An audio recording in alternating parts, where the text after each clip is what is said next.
All right. Hey, how's it going, guys, gals, people of all ages?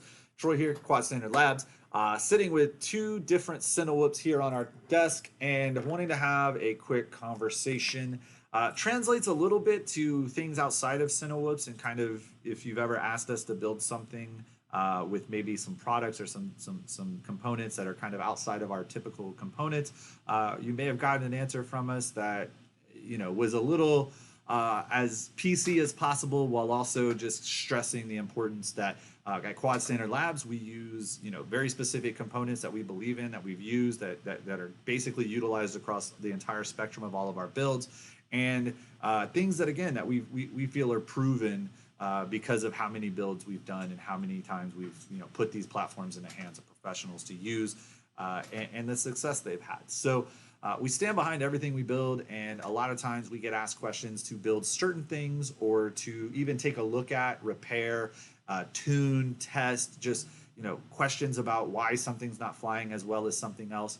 And it's a tough question to ask while also trying or answer while also trying to be as transparent and genuine, while also not trying to knock another company for what they're doing, especially a company that there's some out there that are just trying to capture your dollars, and there's some out there that we believe that are really trying to build applicable tools and kind of take ideas and kind of make them somewhat their own based off of what's also working. And so that being said, if you've ever asked us for a Cinewhoop or you ever asked us for something to get going and learn FPV, we almost always start with a Squirt. Andy Shin from Shin Drones, the Squirt V1, V2, whatever version you're running, the Squirt lineage and how it kind of came to be is really at the core and the heart of this professional FPV kind of market that we've now helped create. And there's a reason for it. This is a proven platform developed by actual shooters, and continually revised and optimized to become what is, hands down to me and a lot of people, the perfect Cinewhoop to shoot with any GoPro you want. This is really going to be at the mainstay of what you can use.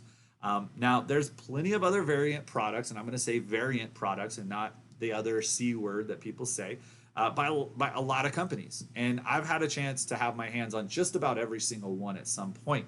And the reason is not because we built them or not because I bought them myself, but because at some point or another, one of our clients always ends up having something we didn't build that they, after having our products, ask us to take a look at. And that's the case with what we have on the bench here. And I'm not going to go into names as to, again, what we're looking at necessarily here. Probably pretty easy to figure out. But again, we have our QSL build Squirt on this side, and we have another Cinewhoop very, very similar on the other side. But there are some really, really important key differences between these two platforms, not just as a frame, but even as a build. And this build has already been changed to match what we do here. But before that, we got this in for this same client that we built the Squirt for. And they sent it to us and said they were really not happy with how it was flying. They felt like it either needed a new tune, or it needed some sort of possibly a motor upgrade. And they basically gave us free reign to take it, go fly it, find out what we felt about it, possibly tune it, and possibly change the build. And so really easy to take a look at. And the first thing we did when we got this thing unboxed was we threw it on a scale. The reason why was when I first got this out of the box and I felt it, I handle these all day long, and I felt that there was a difference in the weight. And that was my first, like, what's going on here? Let me take a look at it. I'm very curious. So right out the box, I can tell you these identical builds. So right now, same motors, different stack, but the same air unit inside. They have a 30-gram difference. And this one is actually the fatter one. This one here weighs 352 grams right now as it sits. And this one's weighing in at about 320 grams. That's 10% almost. That's about 8, 9, 10%, somewhere in that range of extra weight that this platform has to carry. Along with that, when we opened this one up, which this was a 6S build, it had 2300 kV 1406 motors. To me, that is an underpowered motor in two different variables. Just the kV alone is about 3 to 400 kV lower than what some people build their 6S machines on. It's actually 800 kV, so almost 50, it's like 40% less power than what we build our 3100 1507 squirt with for 6S. And people may think, hey, 3100 sounds a lot, sounds like a high end number. Works perfectly well with the right tune and the right build. Squirt running Brother Hobby 1507 3100 motors can run either a 4S battery and be really docile and actually fly almost like this was on 6S. But with 6S, it can cut through the air. It can have all the power and be nimble and agile and do all the things you want to do, even up to like flying almost like a freestyle 5-inch, as long as the wind isn't too crazy. And so we built these things, ours, for almost a year and a half with this same component and this same motor, and we've had nothing but success with it. So the first thing I did was I took this guy and I threw a battery on it and I flew it. I flew it with a 1300 6S, which is a heavier 6S than what we typically run with a camera on our squirts. But it is actually the same battery that I use to test fly these squirts because it's a heavy 6S battery that simulates the weight of a smaller battery as well as a camera really well.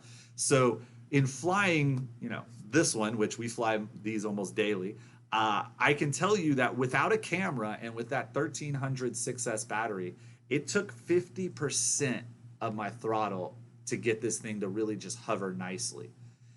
On this over here, 35%, you're going, you're up, you're hovering. It's great. So there's definitely some inefficiency going on, not just because of the motor choice, but the other reason to look at is the ducts. So though the ducts on the one on the right over here do have a nice kind of curve and that similar structure or design as what Andy has kind of optimized with the squirt on the left side, they are still definitely not completely shaped, the entire optimized shape for a true duct. The other issue is how wide the duct is comparatively, and the gap between the prop, which you can see here, is almost 4 millimeters. It's like 3 or 4 millimeters between the edge of the prop and the duct. Over here, we can see a much closer fitment. There's about a millimeter gap between the prop over here and the duct. And the two things that really is going to do is create better efficiency on the actually fully ducted prop over here. And these become a little bit more of just a prop guard. And because they're more of almost like a prop guard at this point, having the extra height of this guard is actually causing inefficiency. And it actually also causes the motors to get a little warmer. So we went ahead and we tossed the exact same motor on this other one on the other side. And then we threw the same tune that we use on our squirts on this guy over here. And I went out and I flew it. And it flies so much better. This guy now flies, I'd say, about 95% the same performance and agility and everything that we get out of the squirt. I will say there's still, when you fly them back to back, there is still a very noticeable difference in how this one especially handles some of the lower level prop wash. It actually gets a little more kind of bobbly when it's really close to the ground. And I think a lot of that has to do with, again, the inefficiency of the prop. And so the prop is pushing stuff down, but it's also letting some of that air come out the edges. And I think you're just getting a lot of wash noise, so to speak, or wind noise that's kind of causing that. The other thing I'd say is you can still feel the 30-gram difference. That 30 gram difference is not going to, again, make or break you. But I will say that on specifically like some freestyle moves or some like uh, heavy movements like diving or coming down and then trying to catch, and make that a nice smooth transition. This thing here does struggle a little bit at the edges. And again, I think that has a little bit more to do with the ducks and the props, as well as just that additional 10% or 8% of extra weight.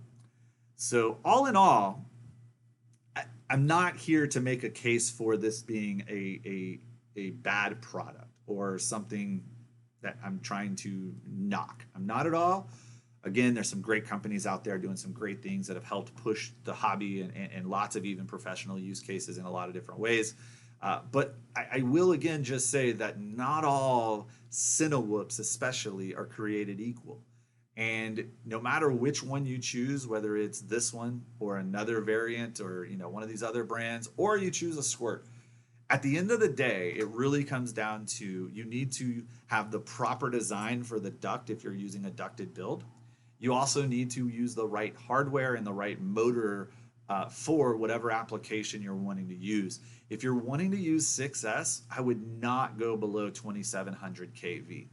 Personally, I would go with the Brother Hobby 3100 1507 and I would just stick with that. It's just a solid motor. People are going to tell you it's going to get warmer, it's hotter, or whatever. The tune is very important, and the filter tuning specifically on these motors for 6S. But if you can get the tuning right and the filtering right, you can run 6S on these things. They barely get warm, and they actually can handle heat more. If you go look at the Brother Hobby site, they're actually made out of materials, the windings, that can handle and dissipate heat much quicker than typical windings. And with that, you can actually kind of get that threshold of heat up a little bit if you really want to, if you really want to get aggressive with the tune.